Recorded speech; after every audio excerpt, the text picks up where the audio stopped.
La verdad es que me resultó inesperada la invitación. Es una, ¿cómo les diría? Una grata, nueva experiencia, la de hablar con una especie de compañero de mi vida. Yo empecé a escribir sobre Andresito a los 20 y pico de años. Cuando vivía en Corrientes, lo descubrí en la historia de Corrientes.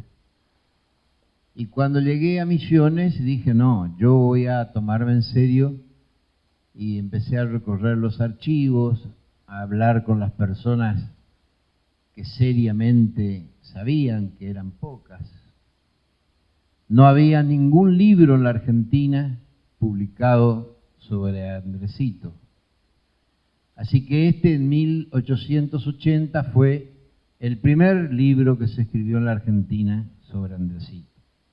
Luego tuvo 6 ediciones en los últimos años, de numerosos, y ahora va a tener otra, donde van agregadas nuevas memorias que han aparecido, porque esas memorias ratifican todo lo que nosotros habíamos dicho en nuestra primera investigación.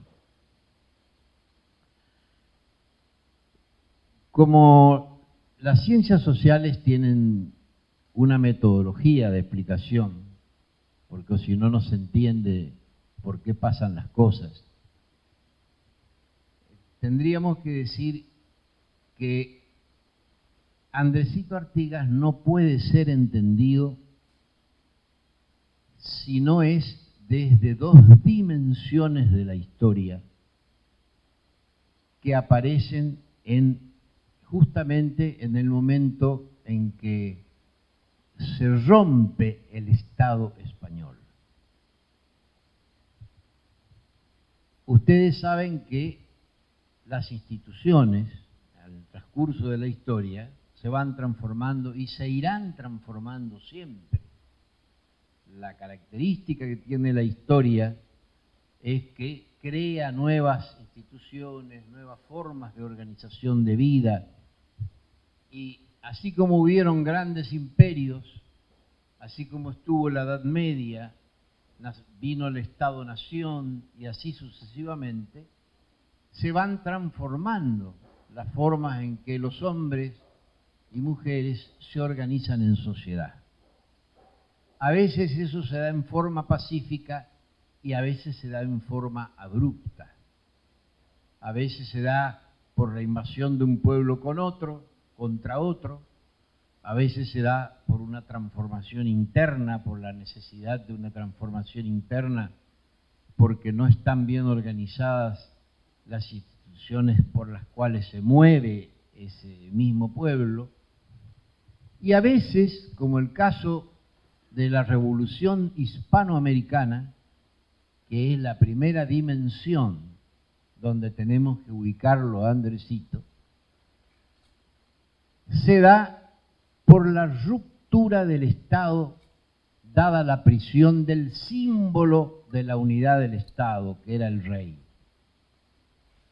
El rey era un símbolo, pero estaba tan debilitada la organización del Estado hispano, el Estado español, con todo su imperio, parecía que era el heredero del Imperio Romano, por las extensiones que tenía. Y sin embargo, no tenía muchas fuerzas, puesto que bastó que el rey español caiga prisionero y se desparramó como una llamarada gigantesca desde México hasta el sur. Fíjense ustedes que entre la declaración de Caracas y el 25 de mayo hay menos de 30 días, porque fue en abril en Caracas. O sea que no hubo una comunicación donde cada uno le iba diciendo pasó esto, pasó lo otro. Fue un levantamiento espontáneo de todos los pueblos que ya se venían dando. Había habido un levantamiento, todos conocen, el de Tupac Amaru, ya hubo un levantamiento en el año 9 en Bolivia, hubo además levantamientos en el Perú, que fueron sofocados, ¿no? Todos ellos, hasta que estalla la Revolución de Mayo. Al estallar la Revolución de Mayo, esto es importante, porque en los periódicos de aquí y en los de casi todas las provincias hay una especie de juego infantil de quién fue el primero que se plegó a la Revolución de Mayo. A decir verdad, las provincias no sabían lo que era la Revolución de Mayo. No le gustó a ninguna provincia que después de 300 o 400 años de estar organizado de una manera, aparezcan unos jovencitos de 30 y pico de años a decir que ellos eran los que mandaban. Entonces, la verdad es que las provincias que tenían regimientos y que tenían armas, resistieron. Y aquellas que no tenían nada para defenderse, le dijeron que sí. Entonces, iba el chasque avisando que había una revolución, y por supuesto, si Santa Fe no tenía ni un soldado, le dijo, sí, estamos de acuerdo. Corrientes no tenía ni un soldado, le dijo que estaban de acuerdo. Lo mismo pasó con Misiones, con Rocamora. Dijo que estaba de acuerdo, aunque como Rocamora dependía, porque era comandante de armas, no era gobernador, según lo demuestra el doctor Meder en su último libro póstumo de Historia de Misiones, Velasco se enoja y se viene con una tropa de Asunción y deja sin efecto pretende dejar sin efecto la afectación favorable a este cambio de gobierno que no se sabía bien para dónde iba, porque se hacía en nombre del resguardo de Fernando VII. Entonces era confusa la situación. La revolución no vino ahí, la revolución vino después. Vino cuando el pueblo olió que aquí había posibilidades de igualdad, que había posibilidades de que todos tengamos derechos. Y los montevideanos que se opusieron a la Revolución de Mayo olfateaban que habían dentro de esa junta porteña gente que quería irse y quería ser independiente. Nadie lo dijo, sino que vivían de comentarios, digamos así. Hasta que en febrero del año 11 se produce un levantamiento multitudinario en la banda oriental y se levantan todos los pueblos a favor de la Junta de Mayo de Buenos Aires, ya que la ciudad de Montevideo seguía fiel al Consejo de Regencia, que tenía tanta legalidad como cualquier junta, porque era una junta que también obraba en nombre de Fernando VII. Este levantamiento, que se expande por toda la banda oriental, toma naturalmente como jefe a don José Gervasio Artigas, que había sido un hombre que se había dedicado al comercio de venta y compra de ganado en la frontera. Mitre, con tal de dejarlo mal, dice fue siempre un gran contrabandista. En realidad, en esa época, en los límites no había nadie que cuide nada. Entonces la gente compraba, porque el oro verdadero era el cuero en la zona del litoral, traía animales de la zona del Río Grande do Sul, llevaba para allá, etcétera, etcétera. Eso era normal en toda esa zona. Y entonces este hombre famoso por su conocimiento está nombrado en el plan de operaciones de Mariano Moreno, recomendándole a los hombres de la revolución, a los de la Junta, que había que convencerlo a este hombre para que tener un puntal querido por su pueblo y de un gran conocimiento del terreno donde se iban a desarrollar las luchas. Así fue como viene don José Gervasio en diciembre, se presenta, se pone a las órdenes de la Junta y le dan el cargo, el grado de teniente coronel del Ejército de Buenos Aires. Esto es otro punto que quiero aclarar. A partir de ahí, uno aparece diciendo, fulano era coronel, fulano no era coronel. Vi varios artículos donde decían, Andresito era coronel, no era general, Artiga era teniente coronel, no era general. No había estado.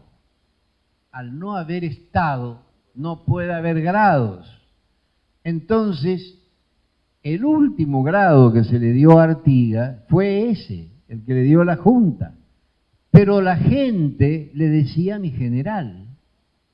O sea que cuando entra el ser colectivo a construir la historia, entonces el ser colectivo es el que va dando los grados. Entonces todavía no había Estado. Había un Estado que se había roto y estuvimos 70 años peleando para que la Argentina exista. Todavía no teníamos nombre, nos llamábamos Provincias Unidas del Sur, el Alto Perú se opone a la Revolución de Mayo, Córdoba se opone a la Revolución de Mayo, el Montevideo, repito, se opone a la Revolución de Mayo, en algunos casos se procede al fusilamiento de todos, como en el caso de Córdoba, donde cae Liniers también, que estaba acá defendiendo los intereses franceses, porque el hecho de que el Río de la Plata entre en revolución tocaba intereses porque la puja del dominio del mundo, del dominio del mercado mundial, existió siempre, desde antes del Imperio Romano, que ellos decían el Mare Nostrum por ¿cómo es? El Mediterráneo. Entonces, la puja por el mercado mundial era Inglaterra, que había hecho su revolución industrial, contra Francia, que había hecho su nueva revolución industrial, y había copado el continente entero, y para ahogarla a Inglaterra dentro de su propia producción, es decir, cuando uno produce mucho y no tiene a quién vender, se funde.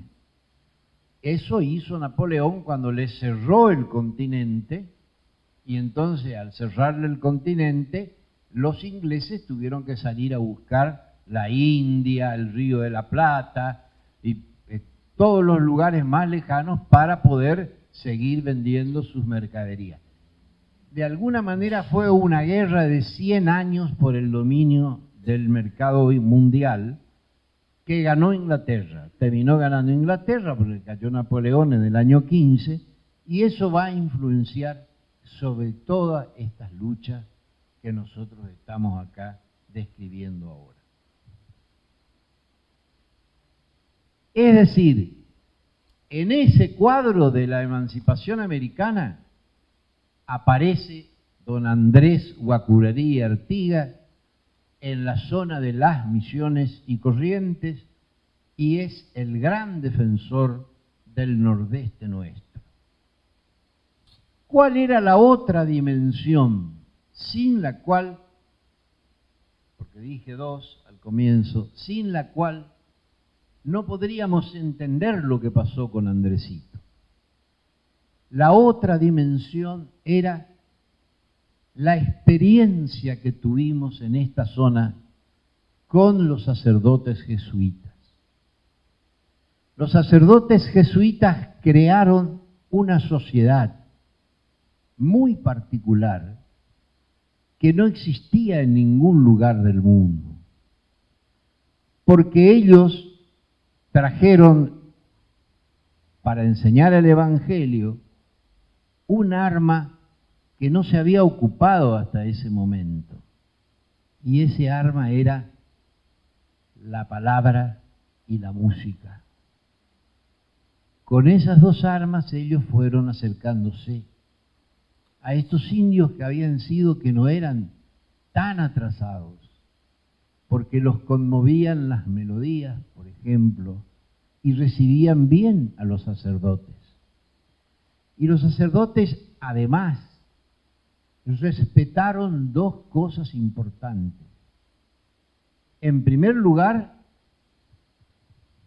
el esquema religioso del guaraní era la existencia de un Dios creador y de dioses menores, un Dios que era Ñanderú, en algunos lados se llamaba así, más arriba le decían Tenondeté, que quiere decir adelante de todo, lo que implica que es un Dios racionalizado, es el Dios que Aristóteles dice es la primera causa, porque es el que explica por qué existen las cosas que podrían no existir. Siempre hay una primera causa. Entonces, ese mismo razonamiento tenía el Dios guaraní. Entonces, les fue fácil a los jesuitas, en el esquema cultural o en la estructura religiosa que ellos tenían, ir incrustando de a poquito, cambiándole los nombres de los dioses y articulando una relación que de ninguna manera fue conflictiva. Cualquiera que lea las memorias de Álvar Núñez, Cabeza de Vaca, va a ver que en todo su cruzado a pie, desde la isla de Santa Catalina hasta la ciudad de Asunción, no hubo una sola oposición. Todo lo contrario, los guaraníes salían a saludarlo, los recibían fraternamente, tenían un concepto de la igualdad y de la fraternidad muy importante y muy parecido al del cristianismo. Entonces eso permitió, además de eso, los jesuitas respetaron la estructura de la ciudad guaranítica, que era una ciudad hecha con vallas, digamos así, porque eran fuertes guerreros. Entonces estaba la plaza, en la plaza se hacían los cantos religiosos y estaban las casas largas, tal cual hicieron después los jesuitas. Y al final de la plaza donde se hacían las danzas religiosas, los jesuitas levantaron el templo como una síntesis de la llegada al ser superior.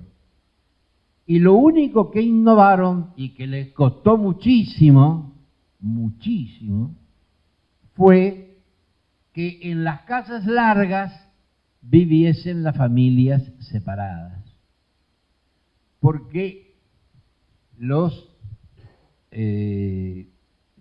el guaraní no era monogámico, sino que era poligámico. Entonces hicieron una transacción esto no lo dicen todos los historiadores, pero esto es así, donde los caciques solamente podían ser poligámicos. Entonces, en una primera etapa, pero después resulta que cuando trataban de casar a los jóvenes, muy jóvenes, y le daban un pedazo de tierra, lo premiaban, lo hacían estudiar, etcétera, etcétera, como para... Fue una larga y delicadísima lucha silenciosa para ir imponiendo la monogamia contra la poligamia. No fue fácil, pero ganaron los jesuitas, porque a los 50 años de estar ellos ya no existía más la poligamia y a nadie tuvieron que matar. O sea que hicieron un trabajo cultural muy importante porque hicieron un sincretismo muy especial entre los valores cristianos, la organización de las ciudades y sobre todo los valores de hermandad y de servicio del uno para el otro que los guaraníes tenían como suyo y que los antiguos cristianos levantaban como sus valores más importantes. Esa sociedad llegó a abarcar una parte de Paraguay, el norte del Uruguay, 7 pueblos en la zona del Brasil, todo el actual territorio de la provincia de Misiones y una gran parte de la provincia de Corrientes, desde la tranquera de Loreto, actual Ituzaingó, hasta el Miriñay, que es la desembocadura de la Laguna Iberá. Una de las desembocaduras de la Laguna Iberá. Entonces, ahí estaba, se autoproclamó la provincia de los 30 pueblos. Por eso de las provincias, de que siempre fue primero, llevar eso a una discusión jurídica es no entender nada. Porque la historia no es una sucesión del derecho. La mayoría de las leyes no se cumplen, sobre todo antes. Entonces, si no se cumple ahora, imagínense lo que era 400 años antes. Entonces, era diferente y lo que sí existía era una nueva sociedad que va a entrar en acción también. Porque cuando los jesuitas son expulsados por presión de Inglaterra y por presión del protestantismo, que era su fuerte tenía en Inglaterra, y como veían que los jesuitas se estaban transformando en un verdadero poder impresionante, además, a partir de 1640, Felipe II da autorización a que los pueblos jesuitas formen ejércitos, porque en 1640 se independiza Portugal. Se levantan Cataluña y Portugal recibe el apoyo de Inglaterra y se independiza. Y a partir de ese momento juega el papel de subimperio de Inglaterra, que va a tener mucho que ver con las luchas que se van a desarrollar con este compañerito del alma que peleó contra todos esos poderes. Entonces, esas dos dimensiones son las que nos van a dar a entender, nos van a hacer entender la conducta de Andrés Guacurarí y Artigas en el transcurso de sus luchas. Ahora viene la pregunta lógica. ¿Cuándo y cómo se conocen Andresito con Artigas? En el año 80, yo puse acá la posición de todos. No los voy a leer todos porque los no quiero aburrirlos. Unos decían que Andresito se había ido con Belgrano al Paraguay. Estoy hablando de los historiadores que habían mencionado la situación. Otros decían que cuando en el año 12 es nombrado Artigas gobernador de Misiones y viene a vivir a Yapeyú, que se lo nombra para sacarlo de allá, para sacarlo de allá al mando de las tropas, que lo conoce acá, en esa situación.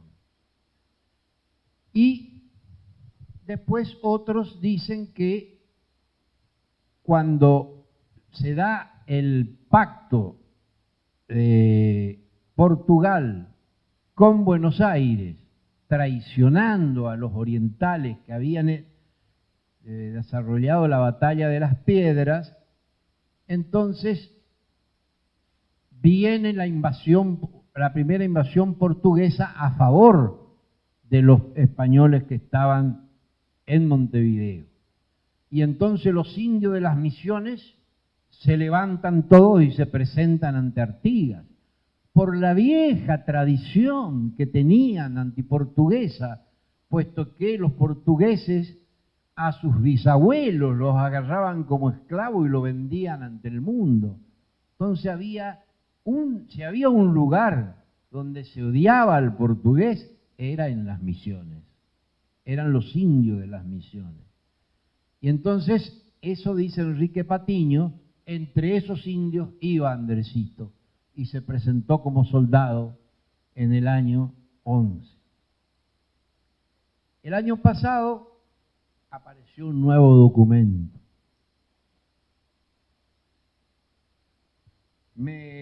Se puso en contacto conmigo el historiador William Catra, que es profesor de la Universidad de Michigan de Estados Unidos.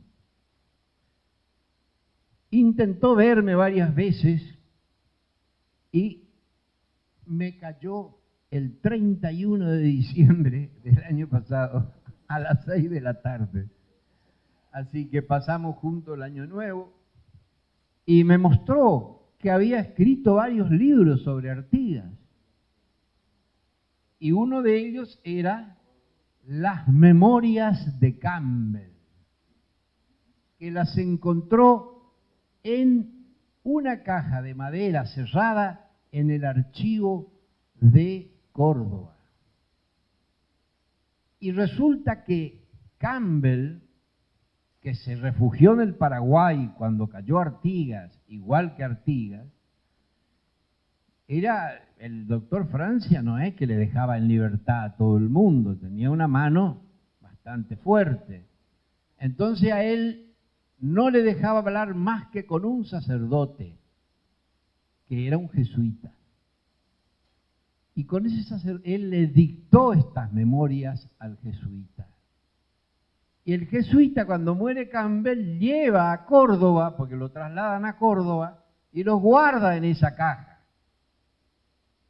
Y el rector, el obispo de Córdoba, al abrir se encuentra con eso, y ese obispo era amigo de este historiador norteamericano, y le pide que por favor venga, que ha descubierto un documento importante.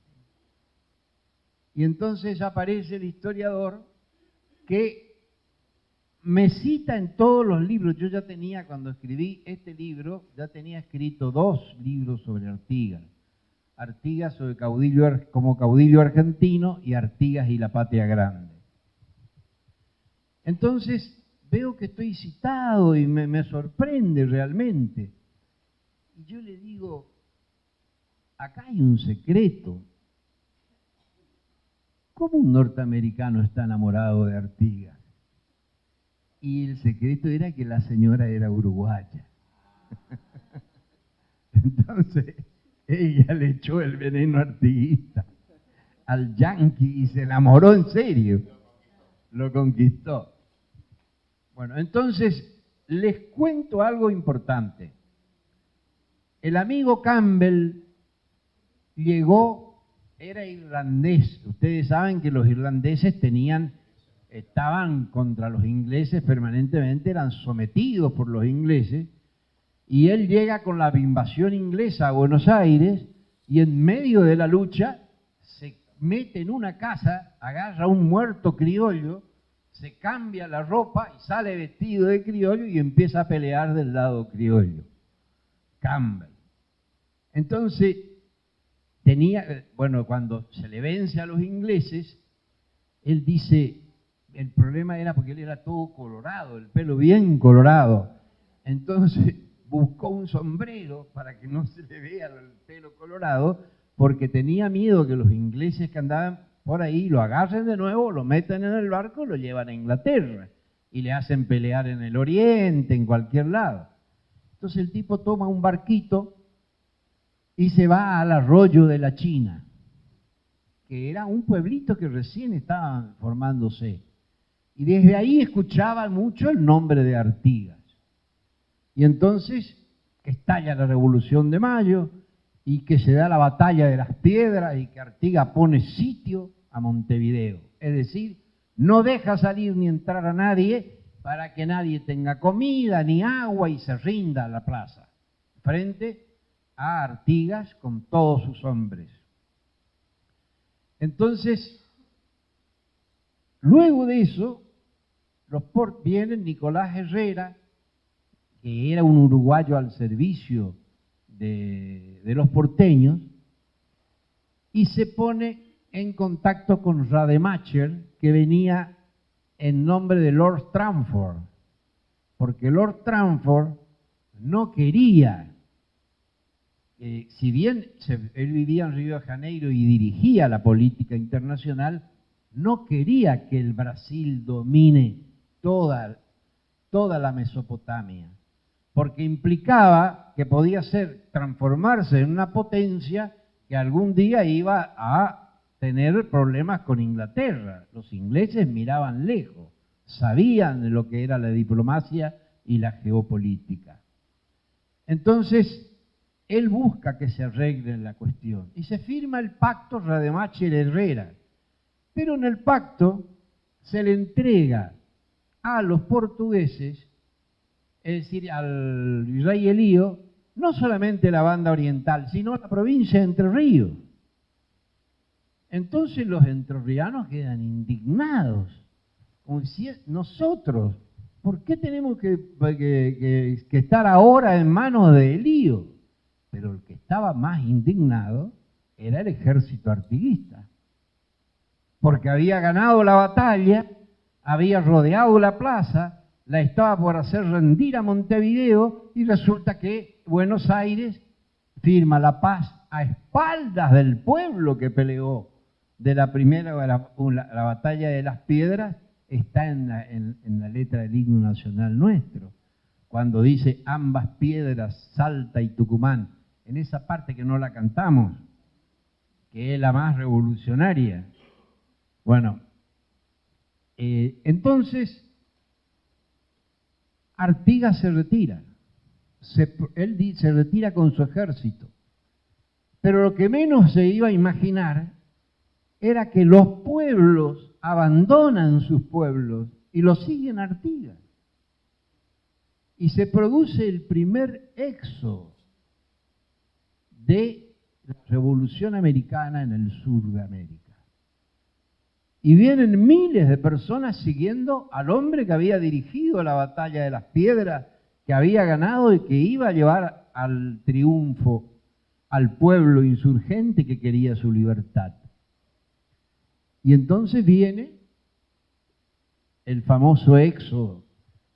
Y los del arroyo de la China estaban enloquecidos por conocerlo, Artigas, porque su nombre sonaba como una bomba, digamos, importante en el medio del tiroteo de la emancipación americana.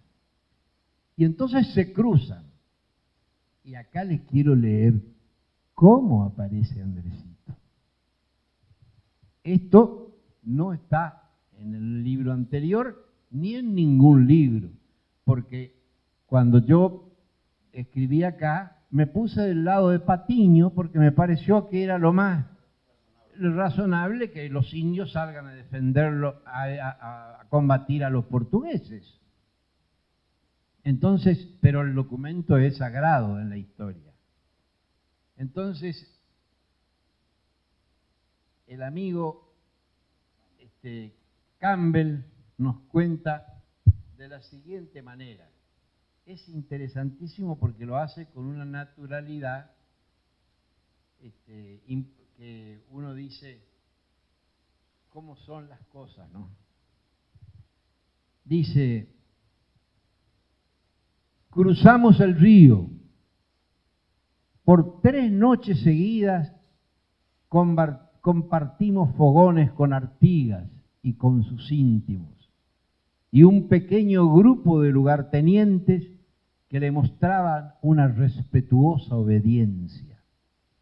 Sus hermanos le llamaban Pepe, y yo también a las pocas horas. Había tenido unos 46 años, 10 años más que yo.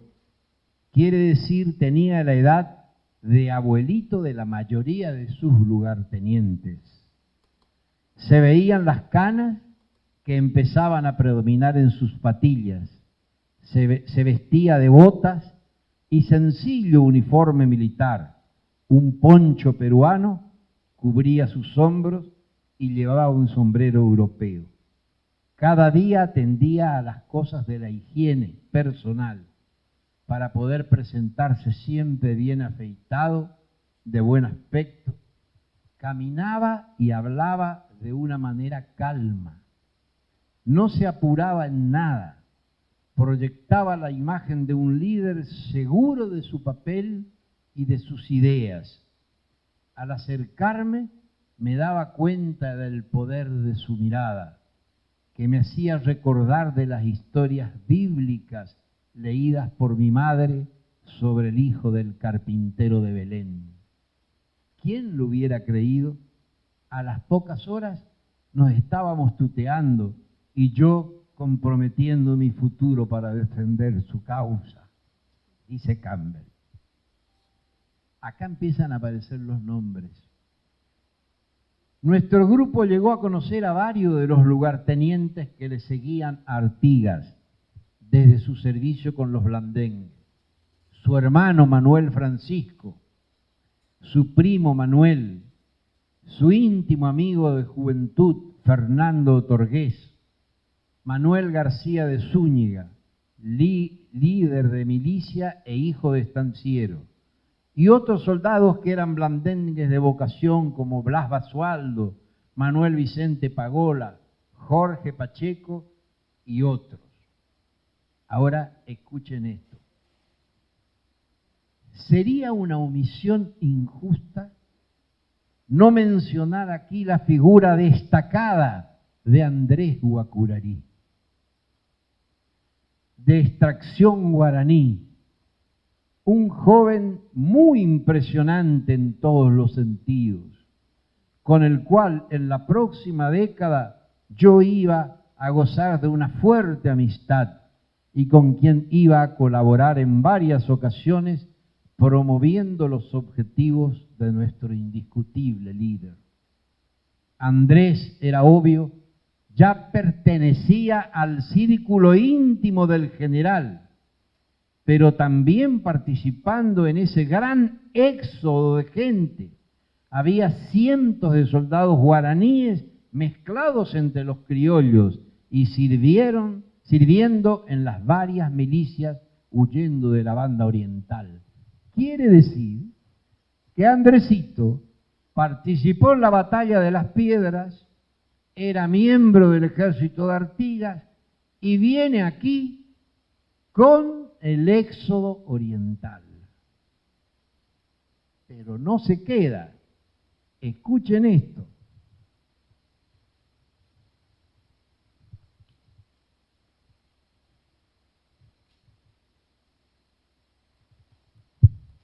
Escuchen esto. Artigas dice, sorpresa para nosotros, dice el mismo Campbell. Emocionante fue la ceremonia casi espontánea que tuvo lugar esa misma noche al lado del fogón. Artigas anunció a todos los que el joven Andrés sería su representante personal y gobernador de la provincia guaranítica una vez que se terminara la lucha contra Buenos Aires. Lo que empezó como un chiste terminó en una especie de bendición. El viejo Manduré, más o menos de la misma edad de Artigas, le dio al joven un abrazo solemne y declaró que de ahora en adelante iba a ser su comandante en jefe, que toda la comunidad nativa iba a llamarle con el apellido de su padrastro, Artigas, Andrés Artigas. Entre todos no nos gustaba nada el apodo Artiguito. Los portugueses le decían Artiguiña y entonces los de acá le decían Artiguito. Dice, por eso, con aclamación lo bautizamos Andresito. La historia recordará cómo en los próximos 10 años este distinguido hijastro hizo todo lo posible para ser digno de su nuevo nombre adoptivo. Es decir, esto coincide aparte con otro documento que son las memorias de Félix Pampín, que era un hombre que vivía en Corrientes, era español, vivía en Corrientes, y que describió el gobierno de Andresito durante día por día lo que pasaba, y en un momento hace referencia a quién era Andresito. Dice, era el indio Andrés Artigas, natural del pueblo de Santo Tomé. No es así. Yo encontré la partida de nacimiento y Andresito nació en San Borja el 30 de noviembre de 1780. No es, como yo puse en mi libro, 1778. Yo puse 1778 porque esta memoria decía en 1878. Entonces tomé este documento. Pero la partida de nacimiento dice 1780, 30 de noviembre, en San Borja, nacido en San Borja. Y dice así, su estatura más baja que la regular, rehecho como verdadero tape. Fíjense ustedes, por supuesto, el lenguaje despectivo que él usa. Pero a nosotros nos interesa ver cómo surgió Andresito, no sí, el tono de voz. Claro. Dice, rehecho como verdadero tape, con su regular aperonamiento. Textualmente dice la palabra. No sé qué quiere decir, creo que no se referirá al general Perón, ¿no? No sabemos. Pero dice así, aperonamiento, dice, bastante señalado en viruela, su vista perpicaz con vicios de taimada, dice, como de 35 años, su instrucción nada común para un indio misionero, sin estudios, sabía leer, escribir muy bien y tenía un regular dictado, mucho mejor que el de su ignorante secretario. Dice, este héroe guaraní, cuando apenas contaba 13 o 14 años, se fugó de su pueblo e internándose en la inmensa campaña montevideana, se agregó a don José Artigas, quien asociado cuando estaban en la venta y compra de ganado, quien asociado a changadores y demás sostenedores que por entonces cubrían aquellos, huía del rigor de la justicia que lo perseguía, etcétera, etcétera. Dice así, lo no importante, o sea, los insultos dejo de lado. Indultado don José Artigas y regresado a Montevideo, se le agradeció con una tenencia en el nuevo cuerpo de Blandengue, porque era el que mejor conocía la banda oriental y todo el territorio. Y los estancieros querían seguridad. Lo que menos iban a pensar era que él, con todo su cuerpo de Blandengue, se iba a pasar a la revolución. Entonces, luego que la revolución del 10 hizo su explosión, desertó Artigas de las banderas del rey y se pasó a Buenos Aires, elevado por este gobierno a general de caballería, cosa que no es así, pasó a la banda oriental. En todos estos pasos lo siguió su hijo Andrés, sirviendo en la tropa de Blandengue con el grado de sargento. O sea que él viene haciendo la carrera militar con Artigas. Y pelea en la batalla de las Piedras, está en el sitio de Montevideo y viene aquí con el Éxodo. Y se va otra vez con el Éxodo y vuelve recién en 1815, tal cual promete Artigas, como comandante general de Misiones. ¿Estamos? Muy bien. Ahora, aclarado esto es nuevo, porque no hay ningún libro que lo diga. Aclarado esto, empezamos con la cuestión de su gobierno. Él viene y se hace cargo del gobierno en 1815 y establece un gobierno muy interesante. Lo primero que hace, y los historiadores llaman la primera campaña, la campaña del Paraná, donde él recupera los pueblos de Santa Ana, Candelaria, Santa Ana, San Ignacio, Loreto, Corpus, etc. Hay una correspondencia muy importante que es conocida porque fue publicada en el archivo Mitre. Mitre logra toda la correspondencia del año 15 está en el archivo Mitre. Y Artigas le dice, haga la guerra de papeles, no mate a nadie, convénzale que tenemos que unirnos todos, que si América no se unifica no tiene destino. Andresito le contesta, están ciegos. No entienden la necesidad de que todos estemos unidos para poder triunfar. Es decir, allí quiere decir que había una vieja amistad y una gran cantidad de conversaciones políticas, de confianza absoluta. Porque se tratan así, se tratan de conceptos ya hablados. No le está diciendo, mirá, América tiene que unirse. No, ya se conversó sobre eso. Ya había un plan y un acuerdo que estaban poniendo en práctica. Pero resulta que cae en manos de Artigas una carta que le manda Alvear a Francia. Esa carta le dice que él quiere cambiarle armas por hombres, porque el ejército de Buenos Aires estaba muy débil y tenía muchas armas, porque se la daban los ingleses. Entonces ellos le mandaban armas a Francia y Francia le iba a mandar hombres. Esa carta se la entrega a Robertson.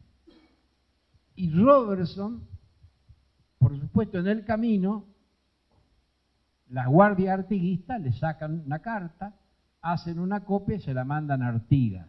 Y Artigas le manda a Andresito y le dice, ataque Candelaria, no se puede hablar con Francia, están queriendo cambiar hombres por armas. Pero yo me fijé en las memorias de Robertson, Robertson se opone. Robertson se opone, nunca le propuso eso. Francia le sacó la carta y lo expulsó del Paraguay para siempre.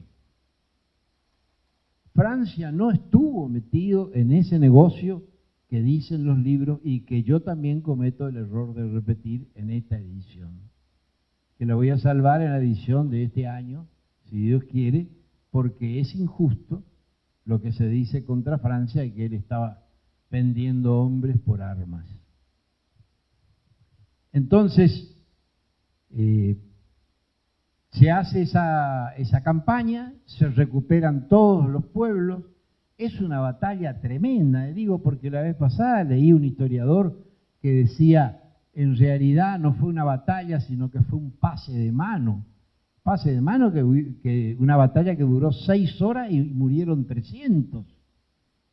Entonces quiere decir que los paraguayos resistieron, querían Candelaria para ellos. Y una vez que cae Candelaria, que era el centro fundamental más armado, lo otro ya fue más fácil. El ejército recorrió e incorporó esos pueblos bajo el poder de Artigas. Así terminamos el año 15 y queríamos destacar 2 o 3 cosas de cómo funcionaba la provincia. La idea de Andresito era la recuperación de las 10 de los 30 pueblos y ser él el gobernador de los 30 pueblos de las misiones. Y entonces le dice a Artigas, déjeme atacar ya a los portugueses, no es tiempo todavía, le contesta Artigas. Estamos en septiembre del 15 más o menos. Y entonces le dice, no es tiempo todavía, vamos a ver, no se apresure. Y Andresito quería renacer el funcionamiento de las misiones. Claro, o sea, empieza a hacer asambleas en las plazas y nombra cabildantes. Entonces le manda los nombres de los cabildantes y le pide a Artigas que Artigas se dirija a él, pero también a los cabildos. Y que los cabildos estaban compuestos por los caciques que cada una de las tribus guaraníes mantuvo, porque los jesuitas hicieron lo mismo. Respetaron el cacicazgo y lo sentaron en el cabildo a los caciques. Entonces nadie podía decir que el cabildo jesuítico no era representativo. Era muy representativo porque era el lugar donde los caciques decidían el destino de los bienes. Acuérdense que en la sociedad jesuítica habían 3 clases de bienes. El abambaé, que era la cosa del hombre, abá es hombre, abambaé y cosa, que era un pedacito de tierra muy chiquito para el consumo personal. No había enriquecimiento personal, ni los caciques podían ser socialmente ricos. El tabambaé, que era la cosa del pueblo, tabambaé, manejado por el cabildo, donde entraban, entre otras cosas, los yerbales y el ganado. O sea que todo el comercio de la yerba y de la ganadería se hacía a través del cabildo, donde un jesuita participaba sin voto, pero con voz. O sea, una especie de gobernador espiritual, por decir así. Pero los que decidían eran los caciques con voz y con voto dentro del cabildo. Y empieza un comercio importante entre esa zona y la zona de abajo donde estaba Artigas. Y Artigas le dice, mande hierba, mande esto, mande maderas, nosotros le mandaremos esto otro. Y empieza a haber un comercio interesante. Es decir, la provincia de Misiones comienza a vivir institucional y económicamente durante ese gobierno de Andresito. Ahora viene nuevamente la relación que yo les decía, que el mundo era un todo, desde antes, desde el descubrimiento de América, porque cae Napoleón Bonaparte. Y todas las tropas que peleaban contra Napoleón Bonaparte quedan libres. Entonces se organiza una expedición de 20.000 hombres que iba a estar al mando de Morillo para venir a terminar con Artigas. Y resulta que en ese momento avanza Bolívar y vuelve a tomar Caracas. 7 veces la perdió y 7 veces la reconquistó. Entonces los 20.000 hombres de Morillo bajan en Venezuela para pelear con Bolívar. Entonces dejan en manos de los portugueses la tarea de terminar con Artigas, ya que la hermana de Fernando VII, que era la princesa Carlota, era la mujer del rey de Portugal. O sea que había una cuestión de poder importante entre ambos reinos para que Artigas desapareciera. Pero acá tenemos otro elemento. Los porteños también participan. Los porteños también entran en contacto porque no podían contra Artigas. Resulta que empieza a ganar las batallas y se le suma Corrientes, se le suma Entre Ríos, se le suma Santa Fe y se le suma Córdoba. Cuando se le suma Santa Fe, Buenos Aires enloquece. ¿Por qué? Porque fíjense, esto para abajo era territorio indio. No era otra cosa, no teníamos nosotros ejercicio ni jurisdicción ni competencia sobre eso. Entonces, la banda oriental, toda la Mesopotamia, ahora se le sumaba Córdoba y Santa Fe, y esto que era el lugar donde los porteños llevaban las mercaderías inglesas a vender, se les cerraba. Entonces, al cerrar, al caer Santa Fe en manos de los federales, se enloquecen los porteños y mandan 7 invasiones. 7 donde destruyen, incendian la ciudad. Y López, en ese sentido, con Estanislao, aparece como un gran prócer. Cuando desde aquí se mandaron 500 hombres, 500 indios guaraníes, al mando de Campbell, de un irlandés, para defender Santa Fe. Y no pudo lograr ponerse de rodillas a Santa Fe con 7 invasiones. Entonces quiere decir que comienza una guerra contra 3 frentes. Artigas pelea contra los españoles que estaban en Montevideo, contra los porteños que quieren agarrar la parte de la Argentina que era su negocio, y se prepara la poderosa invasión portuguesa que iba a suplantar la invasión de Morillo para terminar con Artigas. Artigas se entera de los barcos que van bajando en Río de Janeiro, de los que están bajando en Porto Alegre, miles de soldados que venían de pelear nada menos que con Napoleón Bonaparte, que era considerado uno de los militares geniales en las estrategias y en las tácticas militares. Y entonces se produce una invasión perfectamente pensada, que al comienzo Artigas no la ve del todo.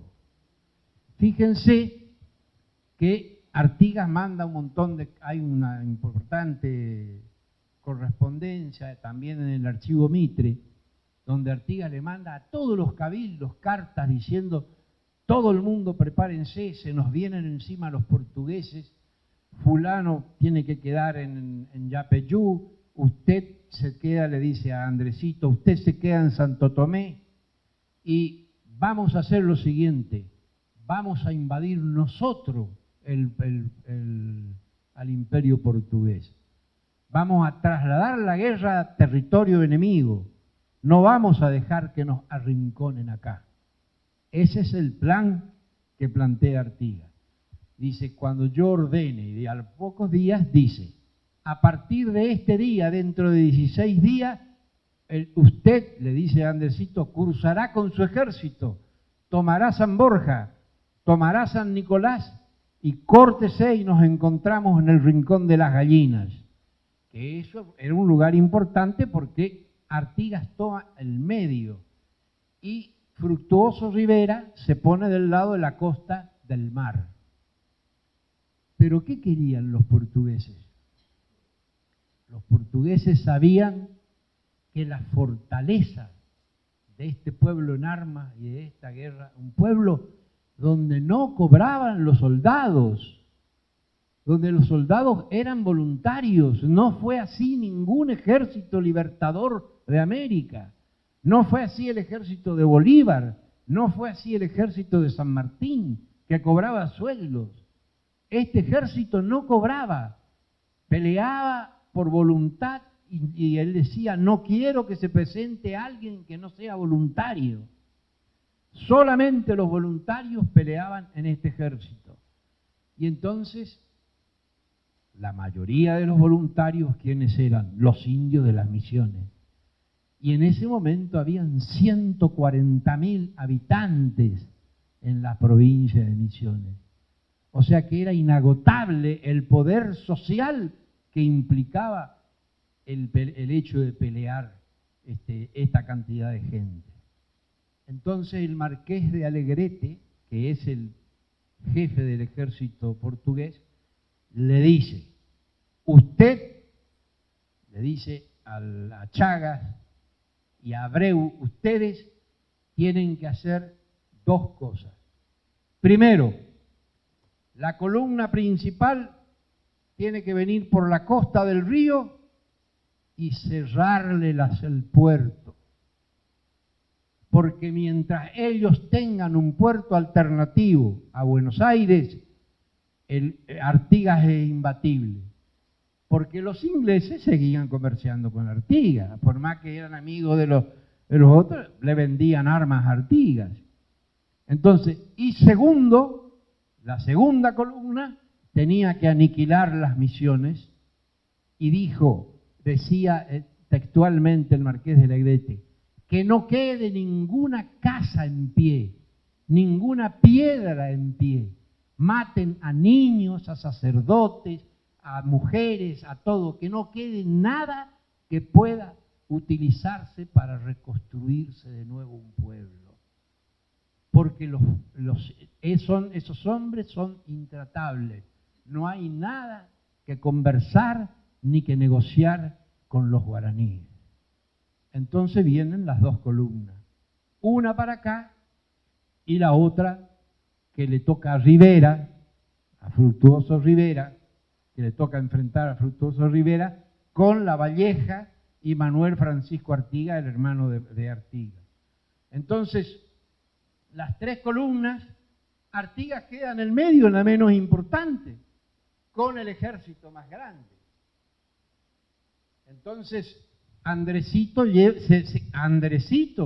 carga sobre sus hombros la parte más pesada, porque venían con las instrucciones de deshacer todo.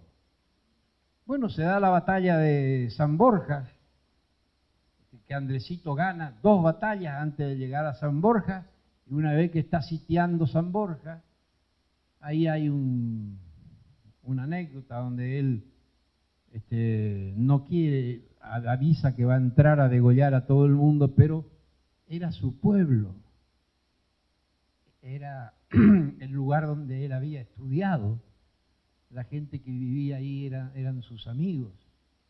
Entonces trata de retroceder y le llega otro ejército portugués por abajo y Artigas lo reprime en una carta diciendo, usted me hizo perder una gran oportunidad para vencer a Portugal. Muy interesante eso.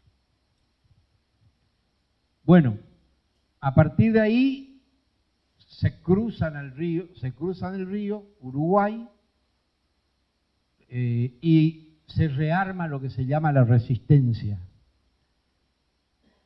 En el plan portugués, el general decía, en 7 días lo arrinconaremos, estamos en el 16, en 7 días lo arrinconaremos a Artigas en Santa Fe. Y hay que impedir que vaya para el interior, porque tiene amigos en Córdoba, tiene amigos del cura Gorriti en Jujuy y puede rearmar otro ejército. O sea que hay que cerrarle el corte de Santa Fe también. Esos 7 días se transformaron en 4 años. 4 años donde murió la mitad de la población de la banda oriental y el 70% de los habitantes de la entonces provincia de Misiones.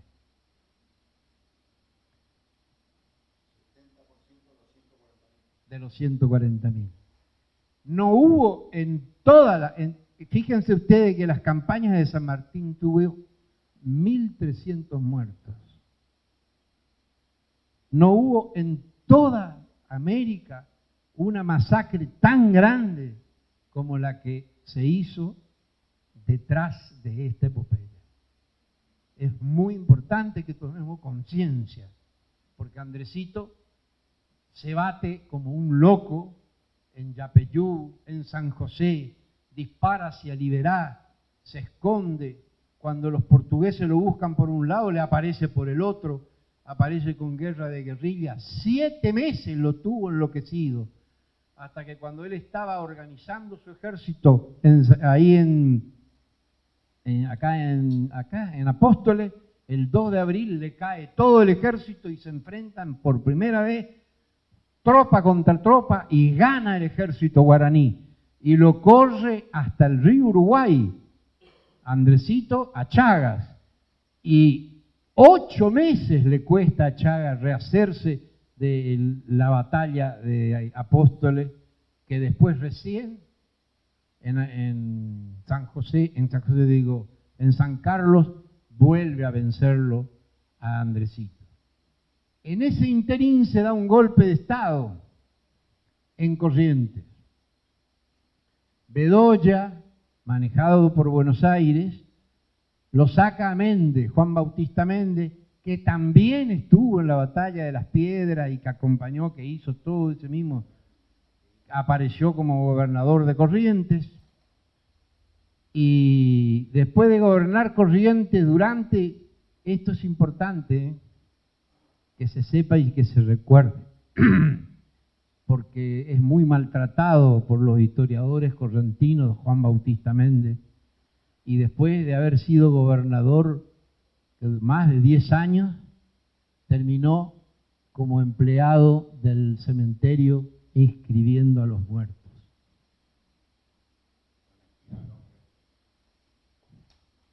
Bueno, entonces Andresito toma su ejército, marcha hacia Corrientes, en vez de ir directamente a la capital, va a donde estaba el ejército de Bedoya, que es Salada. Se produce una batalla impresionante en Salada, porque el ejército correntino era un ejército peleador y también guaraní. Entonces se da una batalla, una carnicería impresionante, donde Andresito toca de huello y no deja ningún vivo en la batalla de Salada. Y de ahí parte hacia Corrientes a tomar la capital. Bueno, ahí están llenos de anécdotas. Él va caminando, va sin espada, lleva la bandera, esta bandera que nos acompaña, no sé dónde estaba. ¿Estaba acá? No, ahí afuera estaba. Hoy me confundí. Bueno, en la bandera de Misiones, con esa bandera, y hace un régimen importante. Muchas cosas se pueden decir. Voy a contar 2 o 3 que son las más significativas. Una de ellas es la siguiente. Andrés Artigas es el primer prócer argentino que libera a los esclavos. Porque la Asamblea del año 13 declaró la libertad de vientres, no declaró la libertad de los esclavos, ni el propio Artigas lo había hecho. Es el primer prócer argentino que declara la libertad de los esclavos y de todos los que estaban en los campos trabajando, sean negros, indios o lo que sea. Se incorporen o no a su ejército. En eso le gana a San Martín, porque San Martín liberaba a los negros que entraban al ejército. Este no, este los libera, que hagan lo que quieran, por supuesto, muchos venían con él, porque cruzó todos los campos de Corrientes, liberó todo. Ahí acá en las memorias de Pampín es interesante reírse porque los propietarios vienen y le dicen, nos están robando nuestros bienes. ¿Qué bienes?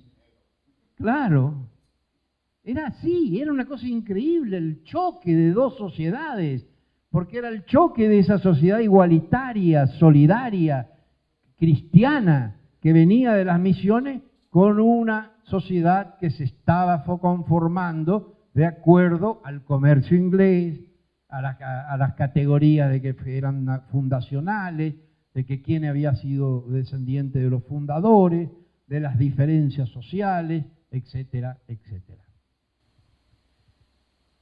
Cuando Andresito ve que hay niños que están trabajando en los campos y que no se les paga, o sea, esclavitos, él lo incorpora a su ejército, pero también va agarrando un niño blanco y le va poniendo en su ejército. Hace eso en el transcurso de toda su caminata hasta la capital. Al llegar a la capital había un ejército y atrás una inmensa cantidad de madres y de padres llorando de todos los blancos que él había traído.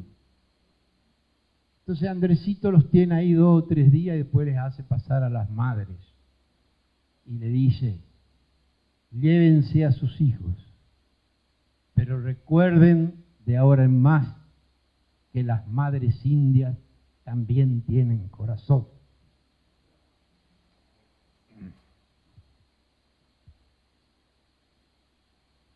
Digo esto porque eso nos va dando la dimensión moral del personaje. Nos va mostrando los sentimientos generales del personaje. Entonces, hace un gobierno de mano dura, instala una tienda del ejército guaraní, pide todas las armas a los particulares porque había que invadir de nuevo el Brasil. Recibe al poco tiempo la orden de Artigas de invadir el Brasil y da 4 batallas, gana las 4, gana la batalla de San Nicolás, hasta que viene el inmenso ejército de Abreu que venía de arriba y los rodea, y entonces Andresito toca a dispersión, como hacía siempre. Las montoneras se movían así, la guerra de montonera era desaparecer en todos lados para distintos lugares y encontrarse en un punto prefijado. El 24 de junio de 1919, Andresito está solo y desarmado con 2 o 3 indios armando una jangada cuando baja una patrulla de portugueses, lo apuntan y lo toman prisionero. A partir de ese momento, Andresito va a pie, atado con cuero crudo, mojado, porque eso se secaba y se endurecía peor que la madera y lastimaba. Entonces, de tortura permanente. Entonces lo llevan hasta Porto Alegre y de ahí en barco a Río de Janeiro y lo ponen prisionero en las Islas das Cobras. ahí había un sótano famoso donde iban los peores enemigos de Artigas, del Imperio Portugués, y los mejores soldados de Artigas. Ahí estuvo el hermano de Artigas, todos ellos. Bueno, al año siguiente se produce una traición importante. Los portugueses lo compran a Pancho Ramírez, y Pancho Ramírez se levanta contra Artigas y se declara una guerra interna dentro de la Confederación Artiguista, y Pancho Ramírez lo vence en la mayoría de las batallas, hasta que viene Artigas con pocos indios al Cerro Santa Ana, y de ahí le pide entrada al doctor Francia y le pide asilo político. Y, claro, primero lo tiene ahí en la iglesia de la Merced, y después lo manda a San Isidro de Curuguatí, que es camino actualmente a lo que podría ser Itaipú. Y después el padre del mariscal López lo trae, le da una casa enfrente de la plaza y lo invita a comer todos los domingos a don Carlos Antonio. Y cuando cuando se declara la independencia del Uruguay, movido, que es otra historia larga que no les quiero robar el tiempo porque los voy a cansar, se declara por la diplomacia y la habilidad de Inglaterra, porque Inglaterra dice ni argentina ni brasilera. Claro, Estado tapón y dependiente, nosotros le compramos toda la carne. Un Estado rico, pero tapón. Y entonces van y le piden que vuelva, que su patria ya es libre, y él dice, no, yo ya no tengo patria. Bueno, para ver y finalizar el amor de esos indios con Artigas, quería leerles una anécdota que nos trae Zorrilla de San Martín, y que él fue testigo ocular de este hecho. Dice Zorrilla así: algunos no creían hombres a esos indios, Artigas sí, los creyó hombres y los amó con predilección. Hasta habló su lengua. Artigas se expresaba con facilidad en guaraní. Ellos, en cambio, lo juzgaron un semidios y le dieron toda la sangre que les pidió. Él hizo de ellos soldados de la patria, disciplinados, valientes. Cuando Artigas, vencido y abandonado de todos, se hunde en la sombra paraguaya, los indios de las misiones, los últimos amigos, saldrán a su encuentro y le pedirán la bendición, como si vieran en él al gran sacerdote de un Dios o al Dios mismo. La revelación de lo divino en la carne. Se dijera que la pobre raza condenada a muerte se agarraba a él para quedar en la tierra. Refiere Saint Hilaire que en la narración de su viaje a Río Grande vio a un niño indio del Uruguay que, caído prisionero en la guerra contra Artigas, servía de paje al gobernador portugués.